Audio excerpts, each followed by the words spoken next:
Yo, it just let me know that I'm live right now. So I've been trying to finish this Let's Talk part two for the last 2 days. I think when the other video came out, that night I tried to do part two and I don't know what happened, but YouTube just shut down and crashed on me. And I tried to do it yesterday and YouTube once again crashed on me, so I don't know if this one's gonna go through. By this time it would have been crashed on me yesterday, so maybe it may go through. All right, so I got a very short break. I got to be to work in like 35 minutes, and I'm right down the road. I'm parked this time, so hands free, but I'm still parked, so it don't matter. But part two, so I've been in a lot of stuff. It's a lot of stuff that I have to say.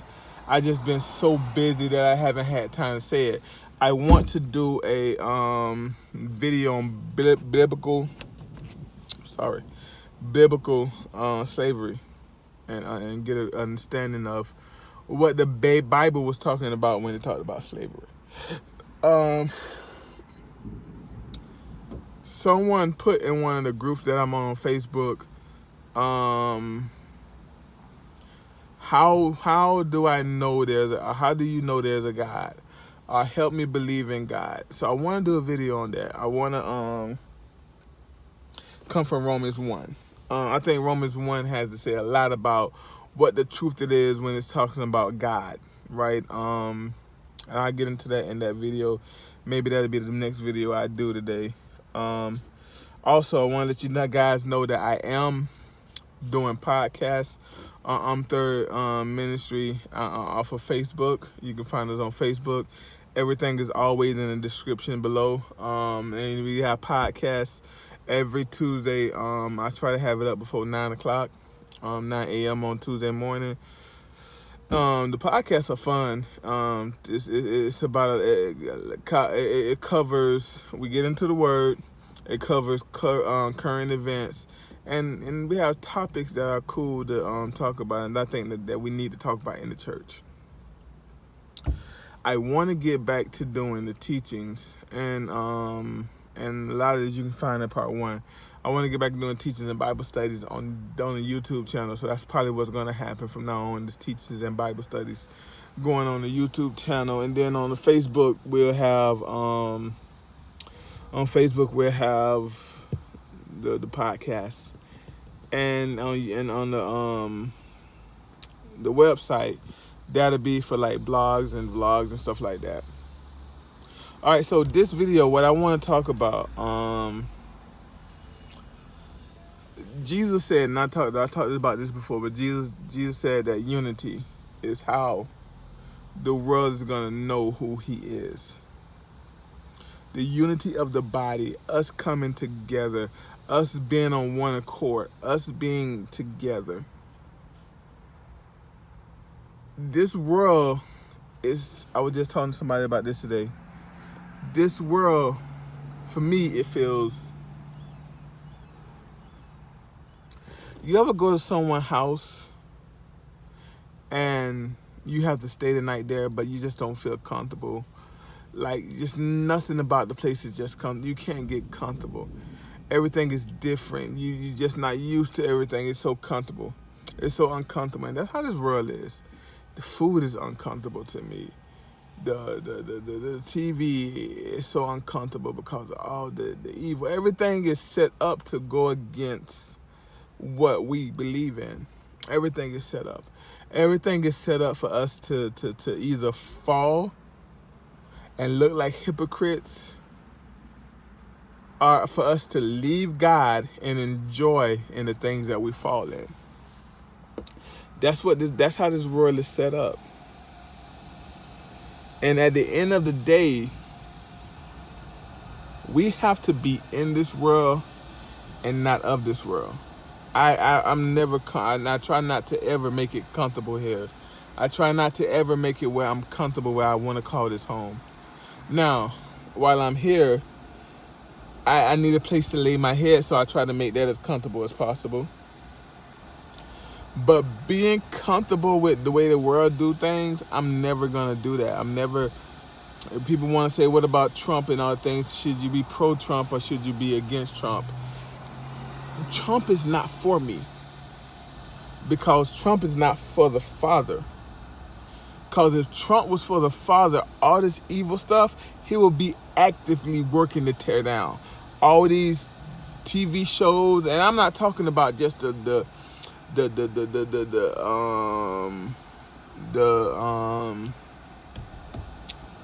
abortions and homosexuality. I don't care about those two things. Those are people personal choices. They don't affect me. Right? They don't affect me. I don't have a homosexual relationship because I don't want one. I love women. I hope to be married to a woman one day. I know I'm going to be married to a woman one day. And abortion, when I decide that I will be in marriage and have sex and a baby come from that, it's going to be something that was wanted. That's going to be something that I'm going to fight for and fight to be able to take care of a child. That's just the way I am, because I am walking in righteousness. I am walking in the things of God, and I'm walking by the Spirit of God. No power of my own, but the Spirit of God. So Trump doesn't do a thing for me. I don't care if he do good. I don't care if he do bad. He doesn't do a thing for me because he is part of the world system. And if he wasn't a part of the world system, he was for God, he would be breaking down the world system. So at the end of the day, Trump does nothing for me. The government does nothing for me. None of this worldly stuff does anything for me. If I want to fight sin, I don't do it by my congressional leader. I don't do it by the Senate. I don't do it by a bill. I do it by, first of all, killing that sin in my life and praying and asking God to help me get out of that sin and keep me from that sin. To help my family get out of that sin and help my family stay from that sin. At the end of the day, we are not called to be in this world. But so often we are caught up in this world because we love the things of this world. If you're mad at me right now because of what I'm saying about Trump and the different things, you're mad because you are a part of this world. You're getting caught up in this world. And don't get it twisted. It's very easy to get caught up in this world, man. It's very easy to get caught up in this world. I'm telling you this from experience. But the most important thing we have to understand is we're not of this world, so the things of this world we shouldn't love. Now I'm going to bring it back to division. The reason why we're so divided is because we love the things in this world, and we figure that a person who also loves things in the world, but they want to love it in a different way, they're going to take from us. All right, we worried that all of this, that we're gonna lose our way of living, we're gonna lose our comfort, we're gonna lose our land, none of that matters to me. I'm gonna tell you why. If I'm truly seeking the Father and His kingdom, the most important thing that Jesus ever said was that will be done, thy kingdom come, thy will be done on earth as it is in heaven.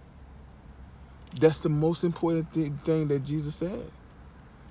Was the Father will first to be done. Not the things that make us comfortable, not the things that make our life easy. Some of those things are amazing. Cell phones, a lot of the stuff here are cool. But these are things that we should not seek. And I've got caught up in that. I mean, listen, at one point, man, I'm going to give you a testimony. At one point, I was just enamored with tech, just so much tech and all the different, from cell phones to tablets to little drones to little everything. I was just so enamored in it, and I didn't know. I didn't realize that, just my passion for it and my chase for it was taking me away from the real view, not loving things of this world, not loving this world. Now, for you, it may not even be tech, whatever it is.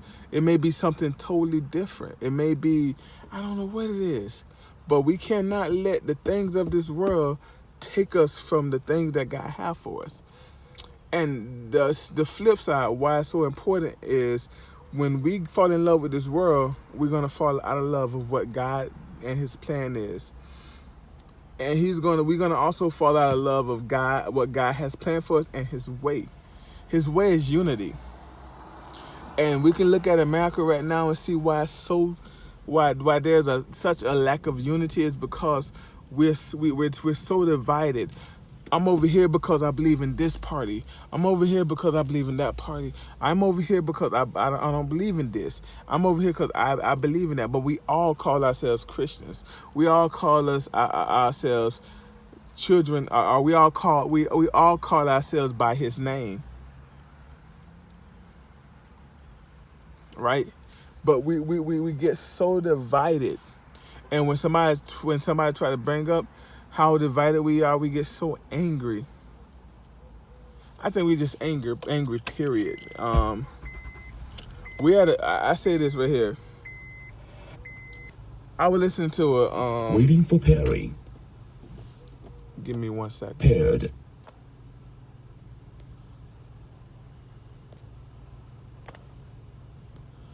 I thought I lost my mic. But sound, I thought I was gonna use, when my car cut on, I have Bluetooth, and I don't like talking through the speakers or the mic that I have in the car. I like going through my phone mic. But anyways, getting back, I heard a speech. Somebody was talking about I think I lost my frame of thought just that quick. I lost my frame of thought just that quick.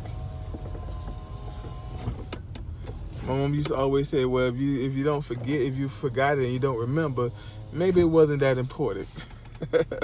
Right? But I'm just a forgetful person. But yeah, so Jesus was talking about, Jesus was talking about the end times and the signs of things to come. He said that you can look at a fig tree and know by the fig tree that the fruit was far off from coming or close to coming. He said you can look at the weather and see a storm and tell if the storm was close or far away. Right? Jesus said that you can tell by the things going on what's gonna happen, and that's the same way we should look at this world and the end times. Now, we have to be very careful at that. I tell people all the time that history repeats itself. So there are certain signs that came. There are certain signs that happened, but it's not the sign, right? So I talked to a lot of people about the Antichrist. They saying that Jesus said even now there's Antichrist already, but there's a man of sin. So there's a difference between the Antichrist or anti-Christians and the man of sin. The man of sin is going to be worse than Antichrist. He's going to be sin. He's going to be sin. Every way is going to be sinful. He's going to annihilate sin. That's why we have to be so careful about, saying who's an antichrist or who's this. Listen, you're going to know the man of sin when he comes. You're going to know it because he's going to be the epitome of sin. And sin is going to ooze through him so much that other people are going to get around him and want to sin. You're going to know. But there's always been Antichrist. So we can't look at it and say, okay, well, this person is evil. This is a sign of time Jesus coming soon. It's a little more than that. It's a little more than that. Like before ever, we never been able to see evil on such a wide scale. Technology has helped that. And I just think that just over time, one of the biggest key I see in seeing evil, I see in this generation, is the selfishness. Now I've done a lot of videos on selfishness. So if you want to know how I feel about selfishness, and you want to go in deep, go watch another video, or either I do another one. But nowadays, I mean, you got people, women who abort babies just because it's something to do. It makes them look better. It makes them feel better. And then when they stop feeling better, they will get rid of the baby altogether. You have people who are so in search for self-ish, whether it be pleasing self about in sex, pleasing self in money, or pleasing self in any way that a person can get pleased, they're gonna do it. And we're seeing this now on a level that we never seen it before, and how people are so quick to indulge in sin to satisfy their selfishness. It's crazy.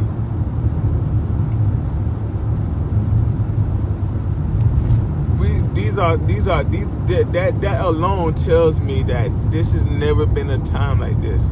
There's never been evil like this before. Just off the selfishness that we have. So I mean, like I said, it's always been evil. I mean, you know, Christians was burned, and they was burned at the cross, and they was boiled, and there was this. I mean, even now, you go to other countries, the Christians are getting killed. Oh my goodness. Africa, the Middle East, all these different places, you see Christians getting killed just because a person wake up and say, oh, you're a Christian.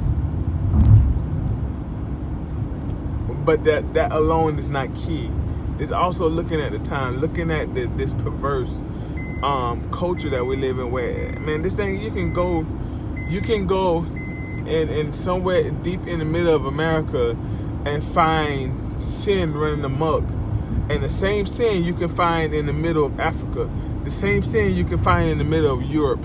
The same sin you can find in the middle of Asia. And these small, it's everywhere. Sin and this craze for sin is everywhere. And it's all led by selfishness.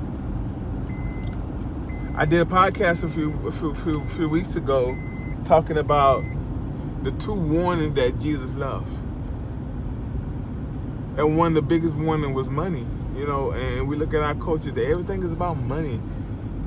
And money is how to please self. And a lot of times the division is led by money, which is to please self. I get more into that, and I feel like I'm rambling on, so I get more into that later. I'm on like 17 minutes. But the whole meat of this conversation was to say, evil is prevailing because the good people are so divided. The people of God is so divided. We're going against each other. The body of Christ is against itself. And Jesus said, how can I be working of the devil against the devil? His house will be divided, and it can't stand. And the world is divided, but American Christianity, church is divided hugely. And it's our unity that was supposed to show the world better, and it's actually doing it's actually doing the opposite. Our unity is tearing the world apart. So that was part 2 of Let's Talk. I might do a part 3 later, but I definitely got other videos. I want to let you guys know I'm doing other videos. Go in the description below. Please like and subscribe. Comment, leave the bell, and remember, I love you. God love you. God bless.